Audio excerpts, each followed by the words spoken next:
Armen and Levack, 104.5 The Team, 104.5theteam.com. One of our faves, Joe Buscaglia, joining us of WGR in Buffalo, Buffalo Bills beat reporter. And Joe, the bye week for the Bills last week, did it help their running game at all over this past week and a half? No, we'll find out in the form of if the extra rest time enabled Fred Jackson to be able to get back this week. You know, this is a running game that struggled mightily against the Jets front that's pretty good against the run. But all that said, you know, Bryce Brown averaged 2.1 yards a carry. Anthony Dixon averaged 2 yards a carry. It just wasn't getting the job done. And the offensive line was, for the lack of a better term, atrocious in the first 8 weeks of the season, and certainly against the Jets, too, in the run game department. So can they find the run game from the bye week? Well, it all depends on the groin injury to Fred Jackson. If he's able to come back, you know, he worked out with trainers on Monday. He had some tests on Tuesday to figure out what the practice plan would be for the week. So we'll find out tomorrow if he's out on the field.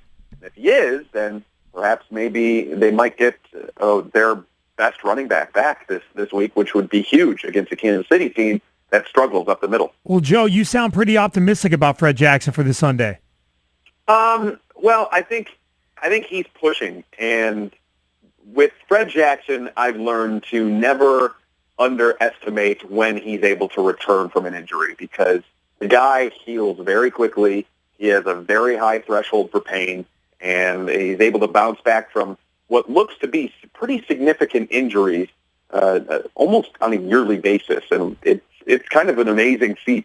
But I do think that they're going to probably err to the side of caution if he's not fully ready to go. If he can push it and he's in a spot where he feels like he's not worried about re-injuring himself or that he's really putting himself at risk, then I think they'll probably give him the green light because they trust him enough in how he knows his body. But if I know anything about Fred Jackson over the past few years that I've covered him, is that he will do anything in his power to get back on that field, and I would assume this week is nothing short of that, but it all depends on those doctors and what they say today. Joe Buscaglia, Buffalo Bills beat writer with Armen and Levack on the team. So is the team kind of, you know, not putting too much of a high hope behind Anthony Dixon and Bryce Brown? Yeah, I don't think so. I think there was a reason that Bryce Brown was inactive for the first 7 weeks of the season, and it's because from things that I've kind of heard is that, you know, he hasn't really been all that impressive so far into his Buffalo Bills tenure. And I know a lot of people were waiting for Bryce Brown to kind of get unleashed when Fred Jackson and C.J. Spiller both went down with an injury. But there was, again, a reason why he only got, I think, 7 or 8 carries against the Jets as opposed to Anthony Dixon's 22. And Dixon is just a very power-based north-south runner, and that type of guy really isn't going to be all that effective when your offensive line can't block the guys in front of them. So the whole experiment and the whole running game, they stuck with it against the Jets because they were up for the majority of that game. But this Bills team, even much to the chagrin of the Bills coaching staff and what they wanted their team to be heading into the season, this has turned into a passing offense and led by Kyle Orton and Sammy Watkins. Joe Buscaglia of WGR in Buffalo, Buffalo Bills beat reporter with Armen and Levack on the team. And Joe, you noted yesterday in your practice report at WGR550.com that Mike Williams was not at practice. Joe, what the heck is the status of wide receiver Mike Williams with the Bills right now? Well, I think he has fallen down the depth chart, and I think that's pretty obvious to see. If they had their full complement of receivers, I think he would be inactive. Which is kind of a shock considering at how highly they kind of talked him up coming into the season. For whatever reason, something went wrong. I haven't heard of anything from an off the field perspective or anything like that. So I don't know if it's necessarily a personality clash. But all that said, when it all happened and the Bills made him inactive that 1 week, I think it kind of put a very negative spin on the relationship even though they did it from what they thought was a logical perspective. And, I'll agree that what they were trying to get after, trying to, build up their special teams, and Mike Williams isn't that guy. That's why they made him inactive. But Mike Williams did not react well to it. His agent called Doug Whaley immediately to try and facilitate permission to seek a trade, which, as we found out, has not gone through. And now it's just kind of him being on the roster and available to them if they need him. But if Marquise Goodwin comes back this week, I would tend to think that Mike Williams probably takes a seat on the sideline once again. Joe, is there any fear that the Kansas City Chiefs are going to throw downfield on the Bills? Well, I think the biggest concern they should have is with Travis Kelce, the Rob Gronkowski-like tight ends that they're making a more and more a part of their offense. Because the Bills have struggled predominantly in passing game with covering tight ends. They got chewed up quite a bit by Chicago in that first week by Martellus Bennett, and he ended up with, I think, 8 catches for 71 and a touchdown. Charles Clay the next week had 7 catches. Ladarius Green from San Diego had a bunch of catches. Of course, that guy that I alluded to, Rob Gronkowski, had a pretty okay game against the Bills a few weeks ago. So that is a position that they have struggled to cover in this season, especially in Jim Schwartz's defense. And perhaps that would be the biggest area of concern. I think if there is an X factor in this game for Kansas City on offense, it's Travis Kelce, because I think he's going up against a pretty plus matchup for him. So you're concerned that they will give up the touchdown like the Jets did? Yeah, I think that would be the short of it. I think Kelce and his athleticism, without the Bills having really a guy to cover him, I think that would lend itself to thinking that he could potentially have a big day, and perhaps the biggest day that he's had in the NFL to this point, just because they've tried Nigel Bradham, he hasn't worked. They've tried Preston Brown, he hasn't worked on tight ends. They've tried Aaron Williams to success to varying degrees. They tried Duke Williams, which was an epic failure against New England. So they've been trying to figure out how to cover a tight end, but when you have an athletic type of big guy like a Gronkowski, like a Travis Kelce, it's going to be a struggle. Joe Buscaglia of WGR, Buffalo Bills beat reporter. Find him on Twitter at Joe Buscaglia. And Joe, Sammy Watkins named Rookie of the Month for October. What has it been like covering Sammy Watkins in his rookie season? You've been with him every waking football moment since he's been in Buffalo. Tell us about this guy. I mean, he is as good as advertised. When they moved up to get him, it was a controversial move because they sent along an additional first-round pick to Cleveland, and people in Buffalo still don't like the trade. They love the player. They still don't like the trade because it might have cost them a shot at another quarterback. However, I think with what Sammy Watkins has been able to do and really keep this offense afloat, because the run game, which they thought they were going to depend on heavily coming into the season, has been a joke over the past 4 weeks. And they've had to really depend on that passing attack, and Kyle Orton looks for Sammy Watkins a bunch. It is no coincidence that when Sammy Watkins is involved in a big way in that offense, that they tend to win. In their 5 victories, he's averaging a little under 7 catches for 102.8 yards and a touchdown. Those are facts. When he is not targeted and they lose, he's averaging a little under 3 catches for a little over 30 yards and no touchdowns.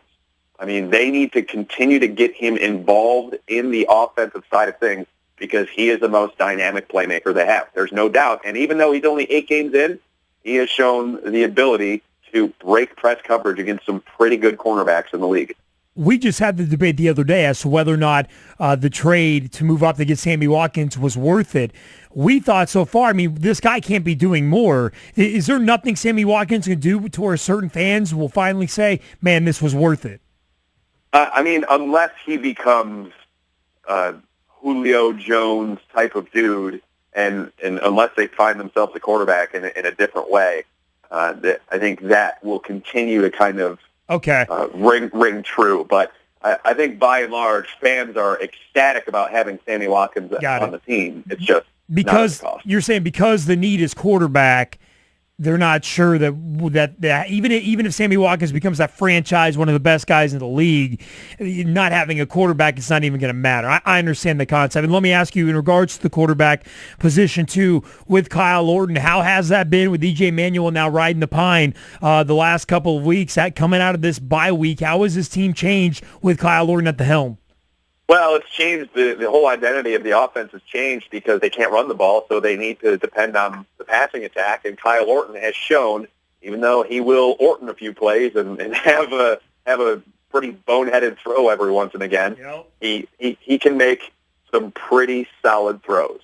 And there's a couple of them that I look at more than anything. I mean, Detroit, the long pass down the right sideline to Marquise Goodwin, that was stopped just short of the goal line. Against Minnesota, 4th and 20, late in the game, just throws it on a dime to Scott Chandler through right in between three defenders to convert and pick up the first down to keep that team alive.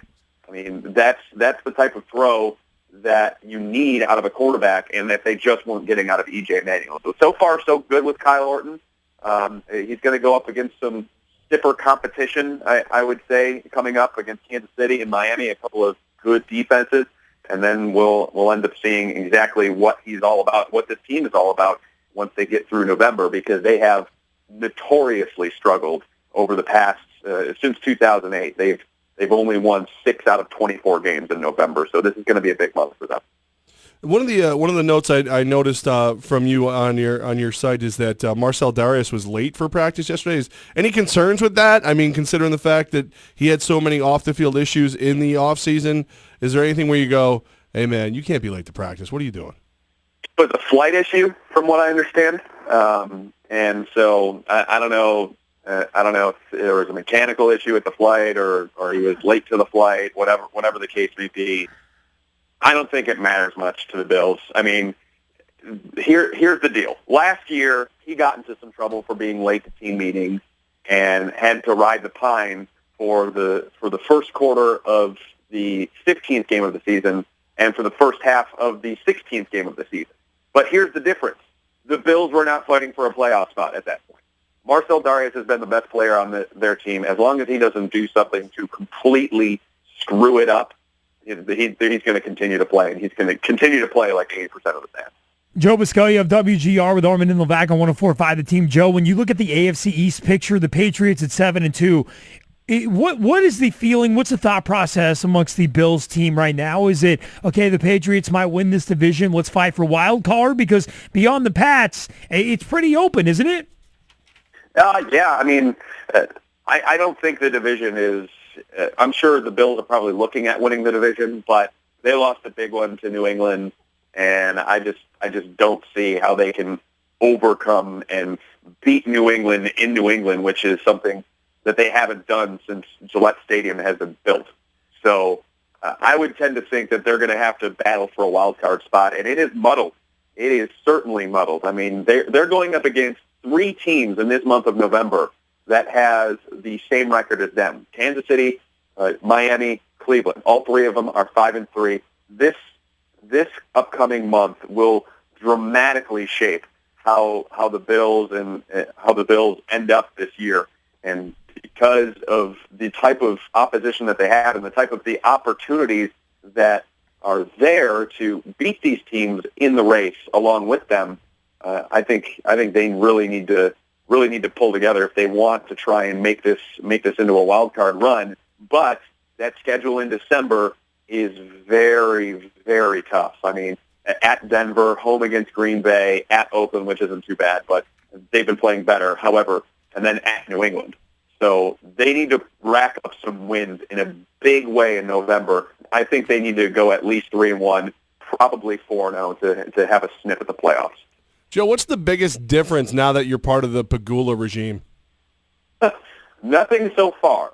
I think the only difference there is that there is a definition of who has taken over for Ralph Lissum, and that the fact that the Buffalo Bills are not going anywhere. I think those are the two biggest tenets of this. But I don't think we're really going to feel what the difference is under the Bagulas until we get to the offseason and they can start to evaluate the entire operation, because I can tell you firsthand, things are not going to be the same over at One Bills Drive. There are going to be some changes. They're hoping that there will be changes for the better. There might be some releases of the old guard from people that have been in the organization for quite some time. So that is all part of it, and it's an evaluation process, and they have to hire the right people to evaluate the operation. Otherwise, they're doing themselves a disservice. Joe Buscaglia of WGR in Buffalo. He's our guy of Buffalo Bills, baby. Beat writer. Check him out on Twitter at Joe Buscaglia. A must follow for all Buffalo Bills and NFL fans. Joe, appreciate you as always, man. We'll check you out on Twitter and look forward to having you on again soon. Thank you. All right. Sounds great, guys. Thanks.